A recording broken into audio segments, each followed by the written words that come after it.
qui brillera demain. Tu es cette lumière qui montre le chemin.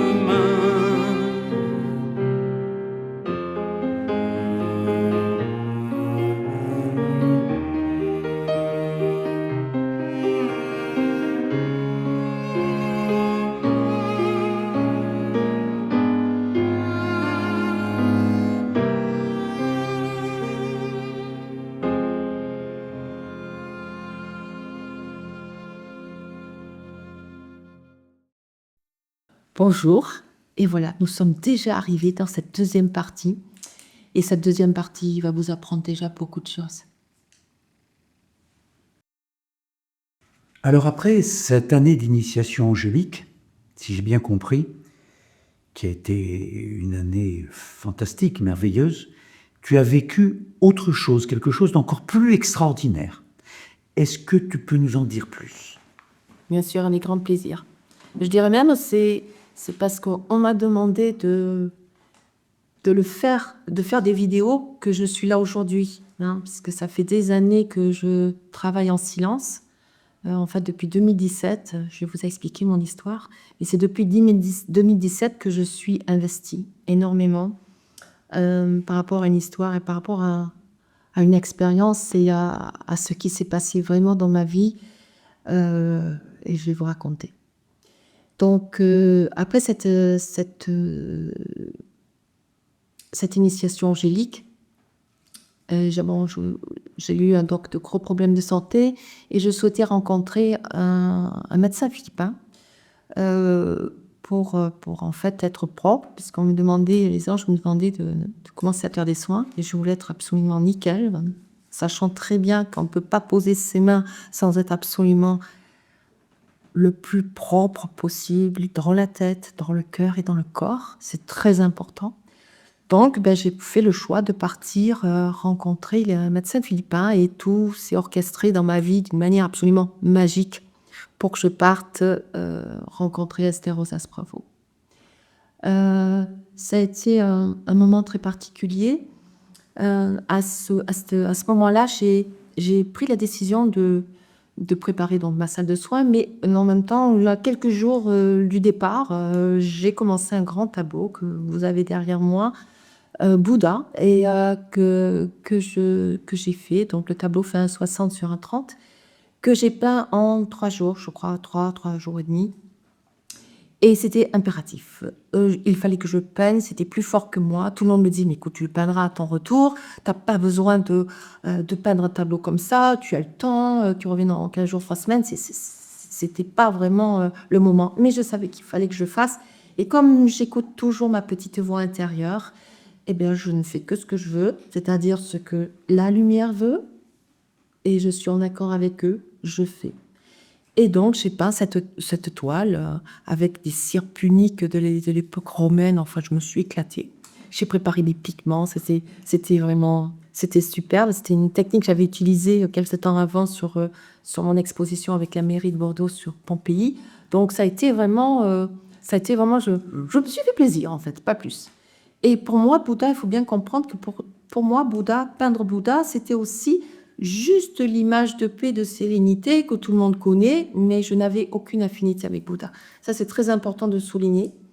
Je n'avais pas d'affinité spéciale avec Bouddha. Moi, c'était Marie, c'était Jésus, évidemment. Jésus partout depuis que je suis bébé. J'avais 2 ans, je priais petit Jésus. J'avais la croix de Jésus alors que je marchais à peine. Hein. Je tenais, je lisais à 5-6 ans, je lisais des livres sur les saintes. Donc, dès que j'ai commencé à lire, à écrire, à parler, moi, c'était Jésus, c'était Marie, les anges. Ouais. Les anges un peu plus tard, mais c'était surtout Jésus et Marie. Donc, ça, c'était vraiment mon empreinte, on va dire, mes croyances de cette époque. Et donc, je peins ce tableau. Pour une décoration, hein, ni plus ni moins. Et donc, tout s'est orchestré d'une manière absolument magique. Je suis partie aux Philippines. J'avais reçu évidemment énormément de messages de mes anges par rapport à ce voyage. Ils m'avaient donné des consignes de ce que je devais faire, écrire tous les matins, au lever de mes matins et au soir de mes couchers, il fallait que j'écrive tous les messages qui allaient m'être donnés. Et voilà, c'était vraiment très important. Et comme j'écrivais tout le temps, je travaillais tout le temps avec les anges, j'ai tout préparé un très beau livre, un livre d'or pour moi qui était très précieux, avec des photos, avec vraiment, j'avais emmené tous les gens, mes amis en photo, ma jument, évidemment, ma jument qui ne m'a jamais quittée. Et voilà, donc les choses ont commencé comme ça. Et je me suis retrouvée dans le plus incroyable, c'est que quand je suis arrivée à l'aéroport, j'ai fait la connaissance de l'homme que mes anges m'avaient aussi parlé et qui allait être le compagnon de ma vie après. Donc, et avec qui je vis aujourd'hui. Donc ça, c'était une petite parenthèse, j'en reparlerai plus tard. Donc, je suis arrivée aux Philippines et après 2 heures de voyage intensif, il faisait très chaud, on était un peu fatigués. On est arrivés tous et, dans un groupe magnifique, de très belles personnes. Et je me suis retrouvée dans cette salle où j'ai vu Esther opérer. Et ça a été magique parce que c'est en même temps la même salle que les anges m'avaient montré et ils m'avaient expliqué, parce que j'avais visité les vies antérieures auprès des anges, ils m'avaient montré quelle personne allait m'emmener aux Philippines, la personne que j'allais rencontrer. Enfin, j'avais plein de choses extraordinaires. Et j'ai effectivement rencontré toutes ces personnes. Donc, ça a été absolument... je marchais sur un nuage, il n'y a pas d'autre mot. Donc, Esther a fait la première opération, quelques minutes. C'était pour moi absolument extraordinaire. On a fait plus ample connaissance avec le groupe. On a partagé vraiment des moments magiques. Et puis, il y avait deux villas, et les anges m'ont emmené sur la villa que je devais avoir. Concernant ces opérations spirituelles que font les guérisseurs philippins, vous pouvez nous dire un peu plus, parce qu'il y a des personnes qui ne connaissent pas cette technique ou ces guérisseurs-là. Tout à fait. Alors, je peux parler de mon expérience et de ce que j'ai vécu. Ce sont des êtres qui canalisent en fait des énergies absolument extraordinaires. Esther travaille avec l'Esprit Saint, qu'elle canalise en direct. Donc, elle revêt vraiment, elle prend l'entité de l'Esprit Saint, cette énergie extraordinaire à travers des prières. C'est absolument... Il faut le voir pour le croire. Je dis, il faut le vivre. Il faut vraiment le vivre. C'est très intense. Le plus dur, c'est de pas... Au bout de 15 jours, le plus dur, c'était de partir de cette communauté de paix, d'amour et d'harmonie, parce que là, on remet tout en question. Nous, en France, j'ai remis beaucoup de choses en question et beaucoup de choses ont été remises à leur place aussi. C'est très important. Donc, ce sont des êtres qui sont d'un amour immense, d'abord, d'une compassion sans limite. J'ai vu cette femme s'investir corps et âme, jour et nuit, opérer en direct. Alors, on va parler des opérations en direct. Elle opérait des êtres qui étaient... des personnes gravement malades, parce que comme à chaque fois, les personnes qui viennent voir des guérisseurs, des chamans, des énergéticiennes ou tout autre, sont des personnes qui ont tout fait au niveau de la médecine, qui arrivent dans des états terribles, complètement détruits pour beaucoup, et qui demandent évidemment le miracle. Donc ça c'est ce que j'ai vu. J'ai vu le miracle sous mes yeux s'accomplir. C'est ce qu'on appelle les guérisseurs à main nue, c'est ça? Oui, ce sont les guérisseurs à main nue, les chirurgiens de l'invisible. Ils portent bien leur nom. Ils portent vraiment bien leur nom. En fait, lorsqu'ils opèrent, il y a une chaleur immense dans leurs mains et ils vont poser, parce qu'ils voient absolument tout de l'organisme, donc ils vont poser leurs mains sur votre corps, exactement où il y a le problème, et vous sentez les doigts énergétiques de la personne passer dans votre corps et vous les voyez retirer. Moi, je sais qu'elle m'a retiré j'avais été opérée de l'utérus, tout ça, elle m'a enlevé comme des tuyaux blancs. Il y avait du sang qui coulait, je n'avais absolument pas de sang sur moi puisqu'il n'y a aucune cicatrice, il n'y a rien. Donc, j'ignore le procédé, puis en même temps, ça ne m'intéresse absolument pas. Je ne veux pas savoir comment je laisse les choses telles qu'elles sont. J'accepte ce qui doit être accepté. Et je sais que lorsqu'on voit déjà ça et qu'on le vit dans son corps, c'est absolument extraordinaire. Là, on a vécu pendant 15 jours avec des groupes, des Russes, il y avait vraiment plusieurs communautés qui sont venues. On a vu des centaines de personnes. Et on a notamment, il y a eu une petite fille russe qui était auprès de nous. Elle est arrivée en même temps que nous.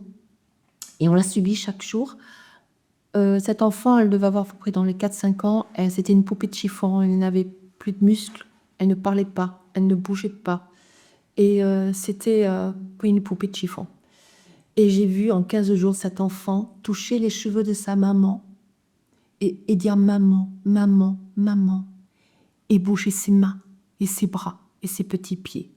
Et je voyais Esther pleurer en disant « Regardez ce que l'amour peut faire, ce que Dieu nous donne. » Je ne suis pas là pour qu'on me croie. Je vous dis seulement allez là-bas pour voir et vous verrez. C'est sublime. Et lorsqu'on vit ces expériences-là, lorsqu'on revient en France, on n'est plus les mêmes.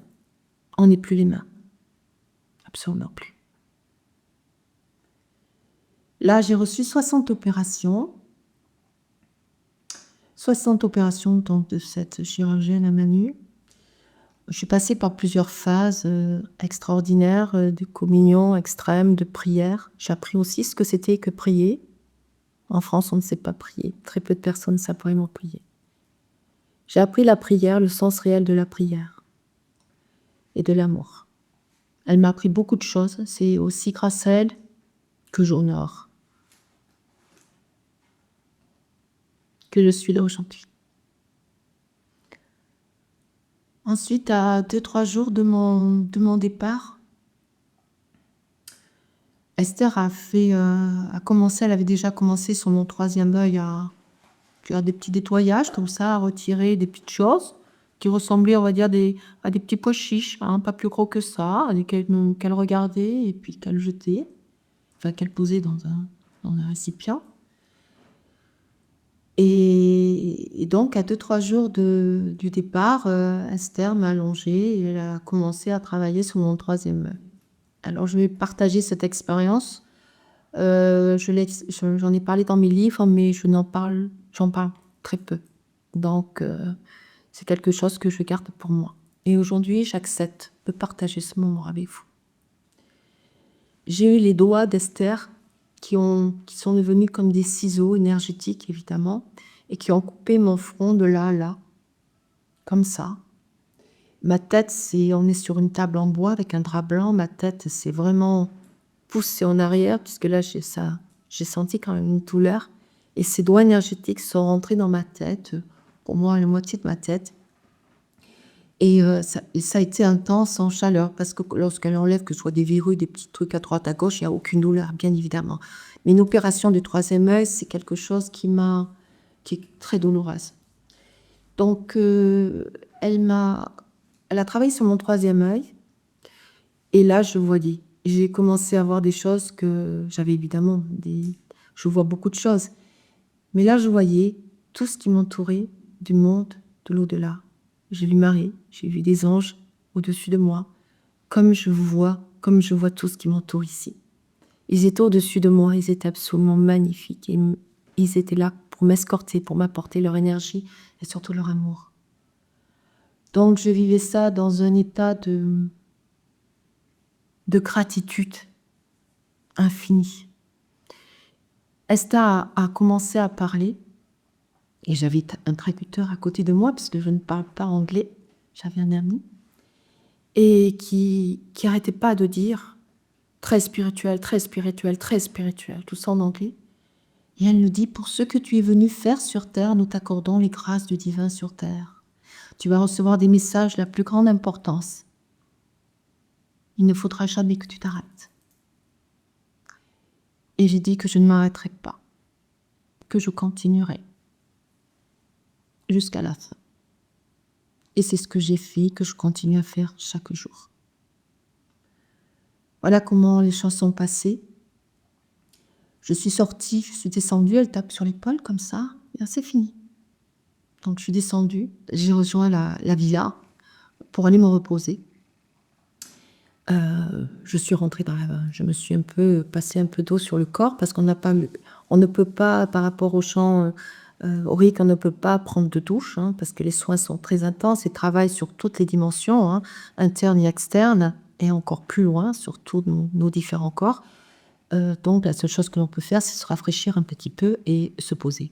Donc, c'est ce que j'ai fait. Je suis rentrée ensuite dans la chambre et comme je le faisais chaque jour, je vais écrire après mes anges. Et je suis rentrée dans la chambre et au milieu de la pièce, tout a disparu. J'étais debout et tout a disparu, tout est devenu lumière. Et le plus incroyable, c'est lorsque je fermais mes paupières étaient devenues transparentes. C'est-à-dire que je ne voyais que la lumière. Mon corps physique n'existait plus. Donc c'était une expérience absolument amusante à ce moment-là. Surprenante, oui, mais très amusante en même temps parce que je fermais les yeux et comme j'étais dans le monde angélique, donc je leur disais, je sais que vous êtes là, mais je vous vois pas. En même temps, je définissais que c'était pas l'énergie de mes anges, c'était une autre énergie, mais laquelle je savais pas. Mais je savais que j'étais extrêmement protégée, donc je n'avais pas peur. Donc tout est devenu transparent. Et là, franchement, c'était assez amusant parce que je leur ai dit, je sais que vous êtes là, mais en même temps, je peux plus fermer les... Si je veux plus vous voir, je peux pas, puisque mes paupières sont transparentes. Bon, alors ça durait à peu près 30 secondes. Et ces 30 secondes ont été, Dieu merci, très agréables. Et voilà, donc ça a été très important aussi, ça a été un moment important, mais c'était juste la toute première étape. Je me suis assise sur le lit après et j'ai commencé à écrire à mes anges. Et là, j'ai entendu comme un tremblement de terre à mes yeux. Pour moi, ça ressemble à ça, tout couché. Et ça faisait un bruit très bizarre. Et j'ai commencé à regarder autour de moi. J'ai dit un tremblement de terre, non, absolument pas. Et j'ai levé les yeux vers la clim qui semblait fonctionner comme normalement. Enfin, normalement, il n'y avait pas de souci. Et j'ai baissé les yeux. Et au moment où j'ai baissé les yeux, j'ai juste dit, mon Dieu, qu'est-ce qui se passe réellement ? Et au moment où j'ai dit ça, le lit a commencé à se lever avec moi dessus, à peu près à 50 cm. Donc, je suis assez courageuse, j'ai vu des choses absolument incroyables, mais là, je peux vous assurer que j'ai peur. Donc, j'ai sauté du lit. J'ai sauté du lit et je suis partie me réfugier dans un coin de la chambre. Je tremblais, j'avais vraiment très, très peur. Évidemment, comme tout est parfait, que tout est coordonné à la seconde près avec le plan divin, le formateur est venu frapper à la porte pour venir chercher juste la liste des courses. Et évidemment, il m'a vu dans cet état-là et je tremblais, j'avais vraiment eu peur. Et c'est là où il m'a dit, écoute, tu te calmes, on va aller à l'autre villa. Je voulais parler donc à mes deux compagnons de voyage et je parlais à Jean-Yves et à JC et surtout je veux sortir de la chambre, je ne sais pas ce qui s'est passé, le lit était à 50-60 cm de haut, ça avait fait 150 kilos, tout en bois massif, c'est pas possible, ça ne peut pas se passer, hein, voilà. Donc je suis partie en tremblant dans l'autre villa. Là, j'ai évidemment parlé à mes deux amis et on a parti évidemment du groupe pour pas terroriser les gens. Parce que là, vraiment, j'avais peur. Et donc, j'ai tout expliqué et mon ami me dit, mais Sabi, mais c'est magique. Tu sais ce qui s'est passé? C'est juste de la joie. De la joie? Ben, je me dis, oui, c'est de la joie. Parce qu'en fait, tu sais qui tu es et tu t'es retrouvée. Donc là, je me suis retrouvée. Mais c'est quoi ça? Communiquer en écriture automatique, c'était extraordinaire pour énormément de personnes. Moi, c'était devenu normal.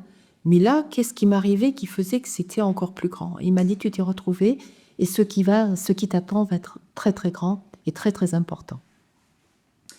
Et donc, je comprenais pas. Je dis donc, il me dit, tu as tout pouvoir, c'est toi qui décides. C'est moi qui décide. Dans le plan divin, mais je peux pas décider, c'est eux qui décident. Non, tu peux décider, tu peux. Et il m'a expliqué plein de choses. Donc, je l'ai remercié et puis je n'ai plus peur. Évidemment, c'est passé très vite puisque j'ai compris qu'il n'y avait pas de choses qui pouvaient me troubler parce qu'entre-temps, dans la matinée, je matérialisais et je voyais les choses que notre ami, que j'essaie lisait dans la Bible, je les voyais se matérialiser dans la communauté. Donc, j'avais les facultés de voir ce que les gens pouvaient lire et ce que les gens pouvaient créer, je le voyais. Donc là, je disais, mon Dieu, mais qu'est-ce qui se passe? Ça allait très, très loin. Ça allait très, très loin. Et là, il fallait encore s'adapter, encore à une autre évolution, un autre cycle évolutif pour moi. Donc, j'ai Je me suis rassurée et courageusement, j'ai rejoint la villa. Et lorsque je suis arrivée, je me suis allongée sur le lit a commencé à trembler. Et je leur ai dit, écoutez, maintenant, vous arrêtez. Il paraît que c'est moi qui peux commander. Et je leur ai dit avec beaucoup d'humour. Je leur ai dit, si vous voulez que je fasse un arrêt cardiaque, je sais pas ce que c'est que vous m'avez accordé les grâces du divin sur terre. Je ne sais pas ce qui m'attend parce que c'était vraiment l'inconnu pour moi. Mais si je claque avant, je ne pourrais rien faire. Donc, s'il vous plaît, baissez tout, baissez tout. Vous êtes contents, moi aussi, mais si je vous en prie. Et je leur ai seulement dit, je vous dis, je suis très fatiguée, je suis épuisée. J'avais reçu presque 60 opérations. Je suis épuisée, je ne tiens plus sur mes jambes. Et ce qui est extraordinaire, c'est qu'ils m'ont effectivement écouté et ils m'ont endormi sur le champ. C'est-à-dire, je ne me rappelle même pas d'être tombée, je dormis. J'ai dormi instantanément. Dès que j'ai prononcé ces mots, ils ont mis de la poudre magique et j'ai dormi. Donc, je me suis réveillée le matin et encore le lit a commencé à bouger dans tous les sens, comme ça. J'ai d'ailleurs vécu cette expérience avec mon compagnon, avec dit, c'est qui ?